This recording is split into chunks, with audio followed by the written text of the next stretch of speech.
अस्सलाम वालेकुम। आप देख रहे हैं टीएन न्यूज़। खबर शामिल करते हैं धाबे जी से। यूसी बम्बर के 5 गांवों का एहतजाजन बच्चों को पोलियो के कतरे पिलाने से इनकार। 3 माह से पानी बंद है। तफसीलात के मुताबिक यूसी बम्बर के 5 गांव दोसमो, जंगियानी, आचार मल्ला, नाथो मल्ला, खुदानो शेख, सुमार शेख के मकीनों ने अपने बच्चों को पोलियो के कतरे पिलाने से इनकार कर दिया और एहतजाजी मुजाहरा किया गया। उनका कहना था कि 3 माह से पीने का पानी बंद किया हुआ है, जिसकी वजह से हमारी औरतें 2 किलोमीटर दूर से पानी लाने पर मजबूर है। हमने कई बार पब्लिक हेल्थ एक्शन और इंजीनियर को शिकायत भी की, लेकिन झूठे वादे करके टाल दिया जाता है। उनका मजीद कहना था कि जब तक पानी की सप्लाई बहाल नहीं की जाती, हम एहतियातन बच्चों को पोलियो के कतरे नहीं पिलाएंगे।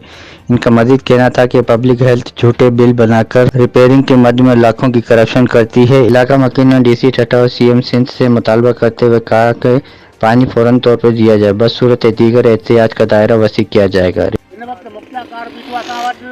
देखो बंबोल यूनियन 5 लाख रुपया जी बजट अचे थी छा कहिड़े पासे बंबोल यूनियन जी सिक्योरिटी किथे हिन वक़्तु किथे ख़र्च थियो आहे उहा कहिड़े खज़ाने पैसा जमा थियनि पिया। महिरबानी करे असांजी लैंड यकदमि हेठि पाणी न थी आहे तेसीं असीं पोलियो पियारींदासीं न बचनि खे। रिपोर्ट शाहिद समूह, टीएन न्यूज़, धाबे।